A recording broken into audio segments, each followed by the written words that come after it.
और अब करते हैं इंडियन पॉलिटिकल लीग की शुरुआत, जिसमें आज होगी बात बाबा पर, जिस पर कांग्रेस पार्टी इस वक्त कंफ्यूज नजर आ रही है। ऐसा क्यों है? देखिए, छत्तीसगढ़ में विधानसभा के चुनाव होने हैं। इसको लेकर प्रदेश में सियासी हलचल बेहद तेज है। कांग्रेस के अध्यक्ष मल्लिकार्जुन खड़गे ने गुरुवार को भाटापारा में श्रमिक सम्मेलन में शिरकत की। खड़गे ने बागेश्वर धाम सरकार पंडित धीरेन्द्र शास्त्री पर इस दौरान तंज कस दिया और ये तक कह दिया कि कुछ लोग जादू दिखाते हैं, जंतर मंतर दिखाते हैं। आजकल बगैर सोचे समझे बहुत से ऐसे नौजवान हैं जो कि साधु बन जाते हैं। मैं किसी का नाम नहीं लेना चाहता। छत्तीसगढ़ के साथ ही साथ आपको मालूम है कि एमपी में भी इसी साल के अंत में होने वाले हैं विधानसभा के चुनाव।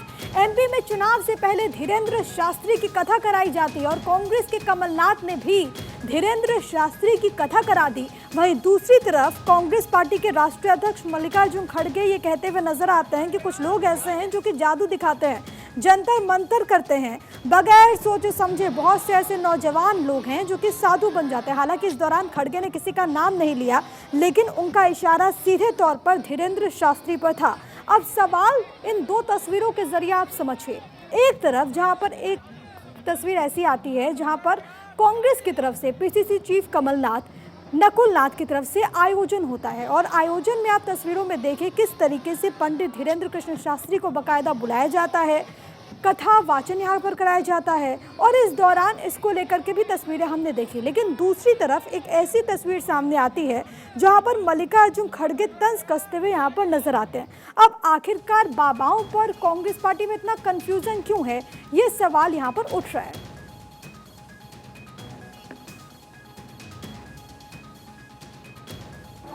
उन्होंने लोगों को दिखाया, बाकी के लोग क्या दिखाते हैं? जादू दिखाते हैं। बहुत बड़े बड़े मैं भी देखा हूँ, आज इधर इधर के नौजवान लोग भी साधु बन रहे, बगैर सोचे बगैर समझे। बहुत से हैं, मैं नाम नहीं ले। कांग्रेस के राष्ट्रीय अध्यक्ष मल्लिकार्जुन खड़गे को भी आपने सुना, उन्होंने कहा कि बहुत सारे ऐसे नौजवान हैं जो कि बिना सोचे समझे साधु हो जाते हैं। कुछ लोगों के बारे में उन्होंने जिक्र किया कि कुछ लोग ऐसे हैं जो कि जादू करते हैं। लेकिन आखिरकार इस तरीके से कांग्रेस पार्टी में कंफ्यूजन क्यों है, ये मतभेद क्यों है, इसी पर आज हम करेंगे चर्चा। खास मेहमान इस वक्त मेरे साथ मौजूद है, तारुफ करवा दूं, इस वक्त हमारे साथ मौजूद है अरविंद सिंह, बीजेपी नेता। इस वक्त हमारे साथ रत्नाकर सिंह जी भी कांग्रेस पार्टी का पक्ष रखने के लिए जुड़ गए हैं और साथ ही साथ हमारे साथ योगी उमेशानंद धर्मगुरु के तौर पर भी इस वक्त मौजूद है। मैं आप तीनों का स्वागत करती हूँ। और रत्नाकर जी, आप ही के साथ चर्चा की शुरुआत करते हुए बहुत सीधा सा सवाल सर मेरा, बाबाओं को लेकर आपकी पार्टी का ऑफिशियल आधिकारिक तौर पर स्टैंड क्या है? प्रिया जी, देखिए, ये भारत देश है और भारत देश में बहुत से महान संत भी हुए हैं। इस देश में तुकाराम, शिरडी के साईं बाबा जैसे संत भी हुए हैं। बहुत सारे महान संत हुए हैं जो लोगों को जीने की राह बताते हैं और धर्म के रास्ते जुड़ने की राह जो सिखाते हैं। वो भगवान और इंसान के बीच की एक कड़ी होती है जो इंसान को भगवान के समीप कैसे ले जाया जाए, धर्म के रास्ते पे कैसे इस सांसारिक जीवन का जीवन यापन किया जाए, ये सारी चीज़ें सिखाते हैं। लेकिन यहाँ पे भी देखा गया है कि इस संसार में, यहाँ भारत देश में बहुत सारे ऐसे संत भी हुए हैं जो निहित स्वार्थ और व्यक्तिगत इच्छा पूर्ति के लिए सिर्फ संत मात्र बने हुए तमाम ऐसे संत हैं, जिसमें आसाराम बापू और तमाम ऐसे संत हैं जो अपने स्वार्थ सिद्धि के लिए यहाँ पे लोगों को ठगने का काम किए हैं। तो इस तरह के संत जो लोगों को ठगने का काम करेंगे, जो समाज में भावनाओं को आहत करके लोगों को लड़ाने का काम करेंगे, तो इस तरह से संतों को, आज के युवा वर्ग को सबक सीखना चाहिए और जो प्रबुद्ध वर्ग है जो उनको जब निश्चित रूप से इस तरह के संतों से बचना चाहिए, यही कांग्रेस पार्टी का कहना है। ठीक है, लेकिन क्या कोई सूची है सर, क्या कोई लिस्ट है कि आपके जो चूजी और पिकी नेता हैं वो इन बाबाओं को चुनेंगे, इन बाबाओं को नहीं चुनेंगे? आप तो कह रहे हैं, आप कह रहे हैं कि ठीक है, आसाराम बापू को लेकर के आपने सवाल उठाया, लेकिन आप ये सोचिए कि धीरेन्द्र कृष्ण शास्त्री का, जहाँ पर एक तरफ आप लोग दरबार सजाते हैं, प्रदीप मिश्रा को हम लोग जानते हैं, उसको लेकर कांग्रेस पार्टी का स्टैंड क्या है वो सब कोई जानता है, मिर्ची बाबा, कंप्यूटर बाबा, ऐसे तो तमाम बाबा हैं। तो जहाँ पर एक तरफ आपके प्रदेश की जो इकाई है वहाँ के नेता इनका स्वागत करते हैं, दूसरी तरफ राष्ट्रीय अध्यक्ष कह रहे हैं कि देखिए भाई, बहुत सारे ऐसे नौजवान हैं जो कि जादू टोना कर रहे हैं। प्रिया जी, देखिए, स्वागत करने को तो आसाराम बापू का स्वागत नरेंद्र मोदी जी ने भी किया था, स्वागत करने को राम रहीम का स्वागत जो है खट्टर जी भी ने किया। तो ये अपनी अपनी भावना है और अपनी अपनी आस्था है। लेकिन कांग्रेस पार्टी का या राष्ट्रीय अध्यक्ष का कहना यही था कि हम इस सभ्य समाज में इस तरह के संतों को पहचाने जो समाज को बरगलाने का काम करते हैं, अंधश्रद्धा फैलाने का काम करते हैं, जो चमत्कार और जादू टोना में विश्वास रखने का काम करते हैं। इन लोगों से बचने के लिए उन्होंने कहा। ठीक है, अगर आपके राष्ट्रीय अध्यक्ष कह रहे तो क्या कोई कंफ्यूजन, इसीलिए तुम कह रहे हैं ना कि कोई कंफ्यूजन तो यहाँ पर जरूर है, क्योंकि राष्ट्रीय अध्यक्ष तो कह रहे हैं, मतलब वो उनका ऑफिशियल स्टैंड होगा। हम जो तस्वीर दिखा रहे हैं ना सर, बहुत ध्यान से देखिएगा, आपके कमलनाथ जी पूर्व मुख्यमंत्री है, पीसीसी चीफ है, वो आपको नजर आएंगे। पीछे उनके बेटे हैं नकुलनाथ, वहां पर कैसे स्वागत हुआ, कैसे हनुमान कथा वहां पर करवा दी गई, वो हमने देखा। मैं लौट रही हूँ आपके पास, लेकिन अरविंद जी और भी गेस्ट है ना, और भी गेस्ट है। रत्नाकर जी एक मिनट रुक जाइए, मैं सारे वक्त आपको नहीं दे सकती सर, मैं हमेशा आपको सारा वक्त नहीं दे सकती। मैं लौट रही हूँ रत्नाकर जी, मैं लौट रही हूँ आपके पास। पहले अरविंद जी से तो बात कर लूँ ना, फिर लौट रही हूँ आपके पास। अरविंद जी, क्या इन बाबाओं को प्रमोट करने का काम कर रही है क्या अब बीजेपी, क्योंकि आपको सूट करता है, आपकी सियासत को सूट करता है, ये तो कह रहे रत्नाकर जी। देखिए, प्रमोट करने की बात नहीं है। भारतीय संत परंपरा इस देश में पूजनीय रही है। हम सनातन को आदर देते हैं, संतों को आदर देते हैं, और संत इस देश के धरोहर हैं।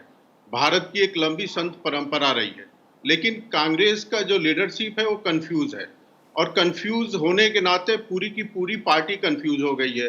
पिछले दिनों राहुल गांधी जी को सलाहकारों ने कहा कि आप मंदिर जाएंगे, टीका लगाएंगे, जनेऊ को कोट के ऊपर पहनेंगे तो वोट मिलेंगे, वो विफल हो गया। अब वामपंथी मित्रों का ये कहना है कि हिंदू समाज शक्तिशाली हो रहा है, इससे पार पाना मुश्किल है, इसलिए इसको बांटो। इसलिए आप देख रही होंगी कि लगातार कांग्रेस और इंडी गठबंधन के द्वारा संतों पर और सनातन पर लगातार हमले किए जा रहे हैं, और इनकी कोशिश है कि सनातन को बांटा जाए, अगड़ों में, पिछड़ों में, ऊंच में, नीच में, इन सब करके इस समाज को बांटा जाए, खंडित किया जाए, विद्वेष पैदा किया जाए। रमेश बिधूड़ी का बयान याद है कुछ दिन पहले संसद में दिए। और बीच में मत बोलिए रत्नाकर जी, आप बोल रहे थे तो मैंने बोला नहीं, थोड़ी हम शिष्टता सीखें, अपने अपने बारी में बोलें, नंबर एक। और दूसरी बात, अभी इन्होंने संतों का नाम लिया, मैं रत्नाकर जी आपसे पूछना चाहता हूं कि राहुल गांधी ने उस पादरी का जाके आशीर्वाद लिया अपने यात्रा के दौरान, जिसने कहा था कि भारत भूमि पर इसलिए मैं पैर नहीं रखता हूं कि मेरे पैर अपवित्र हो जाएंगे। तो कांग्रेस के क्या कर्म है दुनिया जानती है। लेकिन जरा ये बताइए, क्या आप ये मान रहे हैं कि जितने भी बाबा हैं जिनका हम नाम सुनते हैं, जिनको लोग मानते हैं और जिनके अनुयायी हैं, जिनकी संख्या बहुत ज्यादा है, सारे के बाद सारे बाबा सही हैं? क्या आप इस बात से इत्तेफाक रखते हैं? देखिए, हम कोई सर्टिफिकेशन ऑर्गेनाइजेशन नहीं है। कोई गलत काम करता है तो ये देश संविधान से चलता है, उस हिसाब से कार्रवाई होती है। जो गलत लोग हैं उन पे हुआ भी है, लेकिन इसका मतलब ये नहीं होता है कि पूरे के पूरे आप सनातन को गाली दें, संतों को गाली दें। इनके जो राष्ट्रीय अध्यक्ष हैं उनके सुपुत्र कर्नाटक में कहते हैं कि इसको समाप्त हो जाना चाहिए, सनातन जो समता का अधिकार नहीं देता है। इनके गठबंधन के लोग सनातन की तुलना एड्स से करते हैं, डेंगू से करते हैं, मलेरिया से करते हैं। रत्नाकर जी अरे संतों की बात करिए, संतों की बात, क्या सनातन एड्स है, मलेरिया है? ठीक है, मैं रत्नाकर जी के पास आऊंगी, मैं आऊंगी। ठीक है सर, मैं आप दोनों के पास आऊंगी, लेकिन योगी उमेशानंद जी भी हमारे साथ मौजूद हैं, और मैं आपके पास आना चाहूंगी उमेशानंद जी। जब आप इस तरीके के बयान सुनते हैं तो आपके मन मस्तिष्क में क्या चलता है? क्योंकि ऐसा तो नहीं है कि देश में, क्योंकि हमारे कई सारे धर्मगुरु हैं, कई धर्मगुरुओं पर सियासत भी होती रही है, कई धर्मगुरु सियासत का हिस्सा भी बनते रहे, हमने देखा है। लेकिन जब कोई नेता ऐसा कहता है, जादू टोना करने वाला बता देता है, क्या चलता है आप लोगों के मन में? देखिए, बड़ी दुर्भाग्य की बात है, और आप ध्यान करें कि कुछ महीने से सनातन को बदनाम करने का जो प्रपंच चल रहा है, और मेरे को लगता है कि सनातन के बारे में वही लोग चर्चा अधिक कर रहे हैं, नकारात्मक चर्चा वो लोग ज्यादा कर रहे हैं जो सनातन को नहीं समझते हैं। और खड़गे जी का जो बयान है, या उदयनिधि स्टालिन का जो बयान है, बड़ी दुर्भाग्य की बात है कि भारत जैसे जहाँ संतों की भूमि है, जहाँ संतों ने जन्म लिया, स्वयं ईश्वर का जन्म इस राष्ट्र में हुआ, और सनातन के आधार पर ही भारत का अस्तित्व है। भारत का था सनातन, सनातन अर्थात भारत। लेकिन अपनी राजनीतिक रोटियों को सेकने के लिए दुर्भाग्य की बात है कि इतने बड़े नेता कि सनातन का प्रयोग अपने राजनीतिक लाभ के लिए करते हैं। बड़े दुर्भाग्य की बात है। एक बात मैं और यहाँ कहना चाहता हूँ कि जो भी राजनीतिक दल है, जो भी हमारे देश के ये नेता जो सनातन की चर्चा कर रहे हैं, देखिए, जहां तक जादू टोना इत्यादि की यहाँ पर चर्चा खड़गे साहब कर रहे हैं, क्या मेरे को कहना नहीं चाहिए कि मैं कांग्रेस के पूर्व प्रधानमंत्री, कांग्रेस के पूर्व नेता, भारत के पूर्व प्रधानमंत्री पीवी नरसिम्हा राव किसकी शरणागति के अंदर और किस शरण के अंदर जाया करते थे, किस जी स्वामी गुरु जी जी के पास बहुत जाया माफी करते के थे। साथ, बताने क्योंकि की आप जो आवश्यकता नहीं है जानकारी कि दे रहे हो और इंदिरा आप गांधी जो अपना वक्तव्य रख रहे हैं बहुत स्पष्ट तौर पर हमारी दर्शक, हमारी जनता इस वक्त नहीं सुन पा रही है, लेकिन जो मैं मोटा मोटी समझ पाई हूँ वो ये कि आप इससे काफ़ी ज़्यादा दुखी महसूस कर रहे हैं और आपने सवाल भी उठाया कि आखिरकार ये ट्रेंड क्यों बन गया है, आखिरकार तमाम जो राजनीतिक दल हैं वो इस पर सियासत क्यों कर रहे हैं। रत्नाकर जी मैं आपके पास आऊँगी, क्या इस वक्त कांग्रेस पार्टी में या फिर INDIA में एक ट्रेंड सा बन गया है क्या? हर कोई सनातन पर सवाल उठाते हुए मैंने नजर आता है। प्रियांक खड़गे का वो स्टेटमेंट भी हमने सुना, उदयनिधि स्टालिन की भी हमने वो बात सुनी। आखिरकार ये किस तरीके का नैरेटिव आप लोग सेट कर रहे हैं जनता के बीच में? प्रिया जी देखिए, सनातन धर्म का सब सम्मान करते हैं, मैं भी सनातनी हूँ, हमारे कांग्रेस पार्टी में भी बहुत सारे लोग जो है हिंदू भाई वो सारे सनातनी ही हैं और सनातन का सब सम्मान करते हैं। लेकिन सनातन धर्म में जो रिफॉर्म आना चाहिए, जो आज भी जो कुप्रथाएं हैं उन कुप्रथाओं को दूर करने के लिए अगर चर्चा होनी चाहिए तो इसमें क्या बुरा है।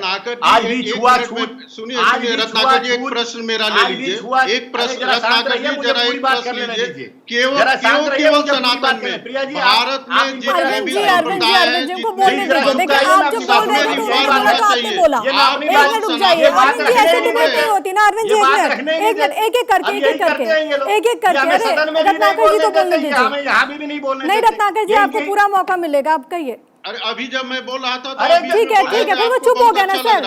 देखिए आप दोनों इतने वरिष्ठ हैं, यही इनका चरित्र है, आप दोनों इतने वरिष्ठ हैं, वो शांत हो गए थे ना। एक मिनट सर, ऐसी चर्चा नहीं होगी। रत्नाकर जी आप अपनी बात कंप्लीट कीजिए। आपका जनता देख रही है आप जैसे लोगों का चरित्र जी। ठीक है, जनता दोनों को देख रही है, आप अपनी बात कीजिए। करते हैं और निश्चित रूप से सनातन धर्म में भी बहुत सारी कुप्रथाएं हैं जिनको दूर करने की जरूरत है, जिसपे चर्चा करने की आज जरूरत है। समय आ गया है कि हम उस पर चर्चा करें। आज छुआछूत में सनातन धर्म में देखा जाता है, आज ऊंच नीच देखा जाता है, जाति पाति देखा जाता है, सारी चीजें भेदभाव देखा जाता है। तो क्या बहुत सारे भारत देश में भी मंदिर है जहां पे दलितों को जाने के लिए प्रवेश वर्जित है। तो क्या आज के समय में ये सारी चीजें कहीं आपको लगती है कि सही है? बिल्कुल सही नहीं है। इन सब चीजों पे आज जो है चर्चा करने की जरूरत है, जहां पे ऊंच नीच की भावना जो है पूरी तरह से समाप्त की जाए।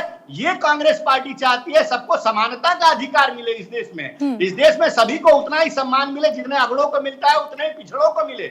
ये सारी चीजें हैं। और हमने पहले भी सनातन में कुप्रथाएं थी, जो बाल विवाह था, सती प्रथा था, वो सारी दूर हुई कि नहीं हुई? वो सारी चीजें दूर हुई ना। तो आगे ये भी चीजें दूर होने की जरूरत है, दूर करने की जरूरत है। तो इनकी मिर्ची क्यों लगती है? इनको मिर्ची इसलिए लगती है क्योंकि ये चुनाव में वोट हासिल। ठीक है रत्नाकर जी, ठीक है, अब अरविंद जी को बोलने देते हैं, अब अरविंद जी को बोलने देते। ठीक है रत्नाकर जी, बोल दिया आपने। अरविंद जी आप कहिए अपनी बात। देखिए प्रिया जी, पूरी आपके दर्शकों ने देख लिया, दूध का दूध पानी का पानी हो गया। सुधार केवल सनातन में।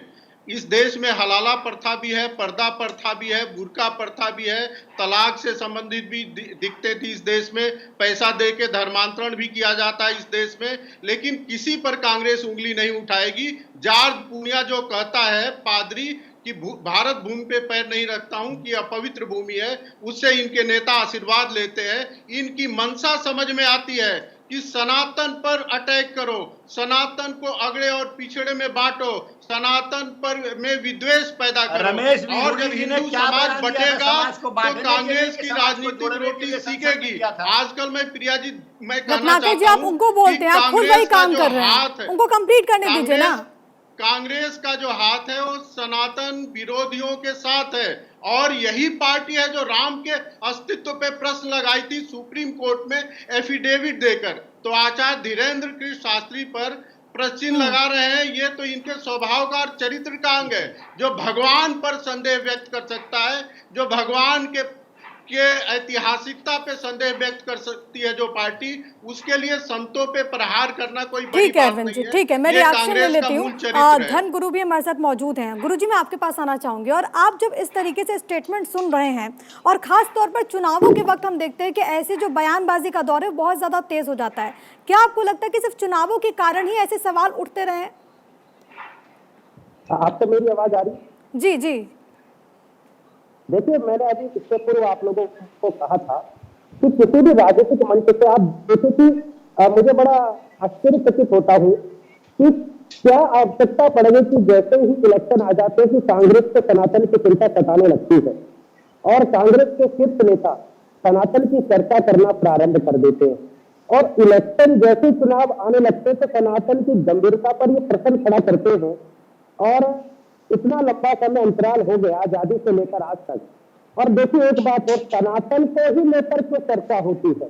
क्या सारी कुप्रवृत्ति सनातन के भीतर ही है, अन्य धर्मों में नहीं है? लेकिन कांग्रेस का कोई भी नेता अपने मंच से किसी और धर्म विशेष की चर्चा नहीं कर सकता, केवल सनातन को टारगेट करता है। अगर खड़गे की क्रिश्चियंस की बात करते, मुसलमानों की बात करते, उनकी कुरीतियों की भी चर्चा करते, तो लगता कि भाई सभी धर्मों की चर्चा हो रही है, लेकिन सनातन पे ही चर्चा करना उसकी, और मुझे लगता है कि सनातन में किसी प्रकार की कुप्रवृत्ति है भी नहीं, कोई कमी है भी नहीं, लेकिन अपने राजनीतिक लाभ के लिए एक वर्ग विशेष का वोट बैंक आकर्षित करने के लिए एक धर्म विशेष पर टारगेट करना, ये कांग्रेस का कल्चर बन गया है। और जहां तक अभी कांग्रेस ठीक है उमेश आनंद जी, वक्त की मेरे पास थोड़ी सी कमी है। आखिरी में 30 सेकंड अरविंद जी आपका भी और रत्नाकर जी आपका भी। और रत्नाकर जी, एक सवाल जरूर रहेगा कि क्या सारी बुराइयां आपको सिर्फ और सिर्फ सनातन धर्म में ही नजर आती है? सिर्फ 30 सेकंड में सर, रत्नाकर जी। जी देखिए, पहले मैं आपको जवाब दे दूं, ये आचार्य धीरेन्द्र शास्त्री को जो बता रहे हैं, मैं कुछ अरविंद जी की बातों पे थोड़ा सा आ जाता हूँ, फिर आपकी बातों पे आता हूँ। देखिए, धीरेन्द्राचार्य शास्त्री वही हैं, जी धीरेन्द्राचार्य शास्त्री वही हैं जो स्वयं को हनुमान जी का अवतार बताते हैं।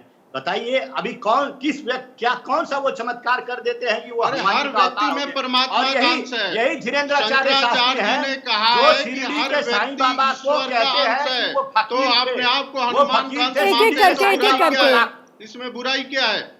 हर व्यक्ति ईश्वर का अंश है, इस तरह बौखलाइए मत, फिर मैं आपको नहीं बोलने दूंगा, तो बात सर, मेरे पास ज्यादा वक्त नहीं है। रत्नाकर जी, बहुत जल्दी से अपनी बात आप पूरी कीजिए। शिरडी के साईं बाबा को अपमानित करने का भी काम धीरेन्द्राचार्य शास्त्री ने किया। करोड़ों श्रद्धालु सर, तो मैं वही तो कह रही हूँ रत्नाकर जी, अगर आपको बुराई नजर आती है तो प्रदेश कांग्रेस क्यों सम्मान कर रही है? अगर आपको वो बुरे लग रहे हैं, अगर आपको वो सही नहीं लग रहा तो सम्मान क्यों किया जा रहा है? ये डबल स्टैंडर्ड नहीं है क्या? अपनी बातों को पूरी कर, अरविंद जी 30 सेकंड में अपनी बात पूरी कीजिए। ठीक है सर, बहुत आपको वक्त दे दिया रत्नाकर जी। आप भारत प्रभा बोले जाते कि कोई और बोले ना। रत्नाकर जी और गेस्ट है मेरे पास, रत्नाकर जी अरविंद जी को बोलने दीजिए, रत्नाकर जी अरविंद जी को बोलने दीजिए। मुझे आपका वॉल्यूम डाउन करवाना पड़ेगा सर। अरविंद जी 30 सेकंड में।